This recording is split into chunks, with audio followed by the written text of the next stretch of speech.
Descalvinizando la predestinación, descalvinizando Efesios 1:5, esta es una interpretación no calvinista a la predestinación. Efesios 1:5, en amor habiéndonos predestinado para ser adoptados hijos suyos por medio de Jesucristo según el puro afecto de su voluntad. Según el calvinismo, según la interpretación calvinista, Pablo está enseñando a la iglesia de Éfeso que entre todos los efesios de Éfeso, Dios había predestinado para creer y ser salvos solamente a ellos y a los demás efesios no. Que ellos llegaron a creer porque cuando eran incrédulos paganos estaban predestinados para creer. Por lo tanto, en el calvinismo, las personas que no creen en Jesús, los incrédulos, son los predestinados. Según la interpretación calvinista, hoy mismo hay incrédulos paganos que están predestinados para que en el futuro crean, y en el futuro creerán porque en el pasado estaban predestinados para creer. Por lo tanto, en el calvinismo, las personas que no creen en Jesús, los incrédulos, son los predestinados, y son predestinados para creer y ser salvos, y la fe y la salvación son consecuencias de la predestinación. Demostraré con la ayuda de Dios que esta interpretación de la predestinación es extraña a la palabra de Dios y que la majestad divina no predestinó que incrédulos creerán en Jesús. Antes, por el contrario, predestinó a quienes creen en Jesús para que en el futuro sean adoptados como hijos suyos. Ahora leamos nuevamente Efesios 1:5. En amor habiéndonos predestinado para ser adoptados hijos suyos por medio de Jesucristo según el puro afecto de su voluntad. Pablo, adoctrinando a los hermanos de Éfeso, les enseña que Dios los predestinó a él y a ellos para la adopción de hijos, que es la redención del cuerpo, como lo demostraré. Nota muy bien que la audiencia de Pablo en Efesios 1:5 son los creyentes de Éfeso, Efesios 1:1. Por lo tanto, Efesios 1:5 tiene claramente que ver con los creyentes de Éfeso, y a ellos es a quienes Pablo les enseña que ellos fueron predestinados. A nosotros, dice Pablo, del pronombre personal, primera persona, acusativo plural de la comunidad cristiana o creyente de Éfeso. Pablo no se refiere a nosotros del pronombre personal, primera persona plural de la comunidad incrédula de Éfeso, de los paganos de Éfeso, como enseña el calvinismo. Más bien a nosotros, dice Pablo, judíos y no judíos creyentes de la comunidad creyente de Éfeso, nos predestinó para propósito para ser adoptados hijos suyos. El texto no dice nos predestinó para creer y ser salvos, como enseña el calvinismo. Efesios 1:5 no tiene ninguna conexión, ninguna relación con incrédulos, con personas que no creen en Jesús, siendo predestinados para que crean en Jesús, como afirma el calvinismo. Es decir, Efesios 1:5 no se trata que antes de la fundación del mundo Dios predestinó quién creería en Jesús y quién no. Este concepto de la adopción también lo menciona el mismo remitente de la epístola a los Efesios, es decir, Pablo.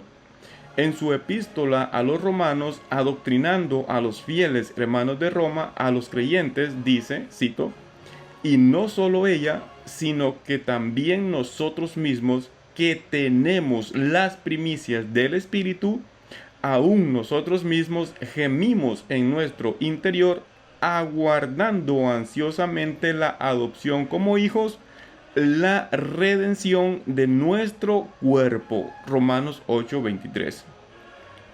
Es muy importante que notes que la iglesia de Roma, los hermanos, los creyentes en Roma, que tienen las primicias del Espíritu, también reciben la misma enseñanza por Pablo. que él y ellos son quienes están aguardando, esperando ese evento escatológico, un evento futuro. Ellos, como los creyentes de Éfeso, están predestinados para en el futuro ser adoptados como hijos, recibir la redención de sus cuerpos. La predestinación evidentemente es el destino garantizado, el futuro seguro que Dios ha prometido a sus hijos que Él ha santificado, que tienen el Espíritu Santo, que tienen las primicias del Espíritu. La predestinación no es el futuro garantizado para los incrédulos como enseña el calvinismo.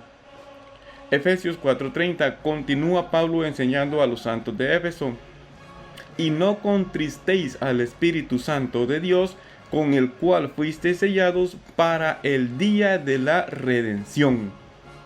El día de la redención es el futuro para los creyentes que tenemos el sello del Espíritu Santo de Dios. Somos hijos de Dios, somos predestinados para el día de la adopción de hijos, la redención de nuestro cuerpo. Ahora bien, los creyentes ya somos hijos de Dios. Juan 1:12, mas a todos los que le recibieron, a los que creen en su nombre, les dio potestad de ser hechos hijos de Dios. Ya somos hijos de Dios, pero la adopción, la redención de nuestros cuerpos es algo que esperamos los creyentes, los salvos, es un evento escatológico para los hijos de Dios. De esta manera lo dice Juan en su epístola, cito, Primera de Juan 3:2, amados, ahora somos hijos de Dios, y aún no se ha manifestado lo que habremos de ser, pero sabemos que cuando Él se manifieste, seremos semejantes a Él, porque le veremos como Él es. Está muy claro que Juan le habla a los amados, como también Pablo lo hace con los santos y fieles de Éfeso y a los creyentes de Roma. A ellos, los amados, serán en el futuro como Él, como Jesús es. A los santos en Filipo, también Pablo les enseña que en el futuro Jesús transformará sus cuerpos. Filipenses 3:20. Mas nuestra ciudadanía está en los cielos, de donde también esperamos al Salvador, al Señor Jesucristo, el cual transformará el cuerpo de la humillación nuestra para que sea semejante al cuerpo de la gloria suya. Entonces, ¿quiénes son predestinados? Según el calvinismo, los incrédulos paganos están predestinados para creer y ser salvos. Es el futuro garantizado para los incrédulos. Según Pablo en Efesios 1:5, tiene que ver con los santos, con creyentes, con los amados, con la iglesia, con cristianos, con los hijos de Dios, los salvos. Ellos fueron predestinados para la redención del cuerpo, que es la adopción. Efesios 1:5 nos predestinó para adopción como hijos para sí mediante Jesucristo. Es por medio de Jesucristo que en el futuro los hijos de Dios recibiremos la adopción. ¡Qué felicidad tan grande! ¡Qué hermosa dicha te espera, hermano! ¡Qué hermosa dicha espera a los santos hijos de Dios! Romanos 8:23, también nosotros mismos que tenemos las primicias del Espíritu, aún nosotros mismos gemimos en nuestro interior, aguardando ansiosamente la adopción como hijos, la redención de nuestro cuerpo. La predestinación es muy evidente que es para creyentes, para la iglesia, para los hijos de Dios, no para los incrédulos como afirma el calvinismo. La predestinación no se trata que antes de la fundación del mundo Dios predestinó qué judíos serían salvos y qué judíos no. Que Dios predestinó qué efesios serían salvos y qué efesios no. Que Dios predestinó qué personas en Roma serían salvas y qué personas no, como enseñan los maestros calvinistas. Por el contrario, personas salvas están predestinadas escatológicamente. ¿Quiénes no son predestinados? Nuevamente, la predestinación no tiene relación con personas no salvas, personas que no creen en Jesús, con incrédulos. Los incrédulos no han sido predestinados para que crean, ni para ser salvos, ni para que reciban la adopción de hijos, como afirma el calvinismo. Los no creyentes no han sido predestinados a ser transformados. Las personas que no creen en Jesús no aguardan, no esperan la adopción, la redención de sus cuerpos. La predestinación no tiene que ver o no está relacionada con inconversos, con incrédulos o con personas que no han recibido a Jesús como Salvador. Tú no puedes o no deberías decirle a los incrédulos: también ustedes tienen las primicias del Espíritu, ustedes gimen en su interior, ustedes aguardan ansiosamente la adopción como hijos, la redención de sus cuerpos. Tú no puedes decir eso a los no creyentes, como Pablo no lo dijo a los no creyentes, pero sí puedes decírselo a los creyentes, como Pablo se lo dijo a los creyentes de Roma y a los creyentes de Éfeso. Además, Jesús dijo que el que rehúsa creer en el Hijo no verá la vida, sino que la ira de Dios está sobre él. Juan 3:36. La ira de Dios está sobre los no creyentes, no la predestinación. Y Juan dice: pero los incrédulos tendrán su parte en el lago que arde con fuego y azufre, que es la muerte segunda. El lago de fuego es para las personas que no creen en Jesús, no la predestinación, como afirma el calvinismo. Apocalipsis 21:8. Ahora bien, los creyentes ya hemos recibido el espíritu de adopción, porque no habéis recibido el espíritu de servidumbre para estar otra vez en temor, sino que habéis recibido el espíritu de adopción, por el cual clamamos: Abba Padre. Romanos 8:15. Pero el Espíritu es las arras, la garantía de nuestra herencia, de nuestro futuro destino, al cual también fuimos predestinados. Efesios 1:11. En Él, asimismo, tuvimos herencia, habiendo sido predestinados conforme al propósito del que hace todas las cosas, según el designio de su voluntad.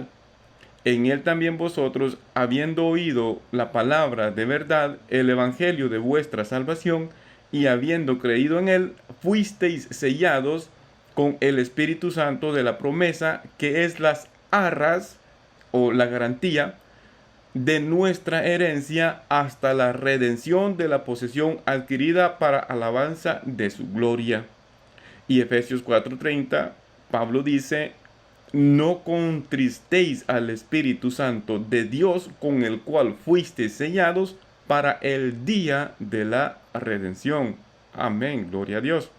El día de la redención es un acontecimiento escatológico que espera a los hijos de Dios, y el Santo Espíritu es la garantía de nuestra futura redención. Gloria a Dios. Ahora bien, en el cristianismo no te conviertes en hijo por la adopción, te conviertes en hijo por el nuevo nacimiento. Nacer del Espíritu te hace hijo de Dios, y la adopción es la manifestación de los hijos de Dios cuando te pones tu nueva toga, es decir, cuando el Señor te da un cuerpo glorificado, cuando recibes la herencia y reinas con Jesús. Primera de Juan 3:1. Amados, ahora somos hijos de Dios, y aún no se ha manifestado lo que hemos de ser. Pero sabemos que cuando Él se manifieste, seremos semejantes a Él, porque le veremos tal como Él es. La adopción no es el medio por el cual alguien se convierte en hijo. La adopción es el medio por el cual los hijos reciben la herencia. En la cultura grecorromana, los niños tenían una ceremonia de mayoría de edad, en la que se les consideraba adultos se convertían en herederos legales de los padres y ganaban autoridad sobre la disposición de algunos bienes y propiedades. Uno podría ver esto como paralelo a un bar mitzvah en la costumbre judía. Cuando el tiempo llegaba, al niño se le daba un nuevo atuendo o una nueva toga para acompañar su título y estado, lo que significaría para los demás como distintivo que había superado ese hito, es decir, ese límite. Charles Spurgeon, enseñando un poco sobre este concepto, dice, cito: incluso en este mundo los santos son hijos de Dios, pero los hombres no pueden descubrir que lo son, excepto por ciertas características morales. La adopción no se manifiesta. Los hijos aún no se declaran abiertamente. Entre los romanos, un hombre podía adoptar un niño y mantenerlo en privado durante mucho tiempo. Pero había una segunda adopción en público, cuando el hijo era llevado ante las autoridades constituidas, se le quitaba sus antiguas vestiduras y el padre que lo tomaba como hijo le daba vestiduras adecuadas a su nueva condición de vida. Amados, ahora somos hijos de Dios y aún no se ve lo que seremos. Todavía no estamos vestidos con traje que corresponde a la familia real del cielo. Llevamos en esta carne y en esta sangre lo mismo que llevamos como hijos de Adán. Pero sabemos que cuando aparezca el que es el primogénito entre muchos hermanos, seremos como él, le veremos tal como es. ¿No te imaginas que un niño tomado de los rangos más bajos de la sociedad y adoptado por un senador romano se diría a sí mismo: anhelo el día en que seré adoptado públicamente? Entonces dejaré estos ropajes plebeyos y me vestiré como corresponde a mi rango senatorial. Feliz en lo que ha recibido, por eso mismo gime para obtener la plenitud de lo que se le promete. Lo mismo ocurre con nosotros hoy. Estamos esperando hasta que nos pongamos nuestras vestimentas apropiadas y nos manifestemos como hijos de Dios. Somos jóvenes nobles y aún no hemos llevado nuestras coronas. Somos jóvenes novias y aún no ha llegado el día de las bodas. Y por el amor que nos profesa nuestro esposo, nos hace anhelar y suspirar por la mañana nupcial. Fin de la cita. Devocional tarde 23 de junio, Romanos 8:23, Charles Spurgeon, esperando la adopción. Colosenses 3:4, cuando Cristo vuestra vida se manifieste, entonces vosotros también seréis manifestados con él en gloria. Resumen.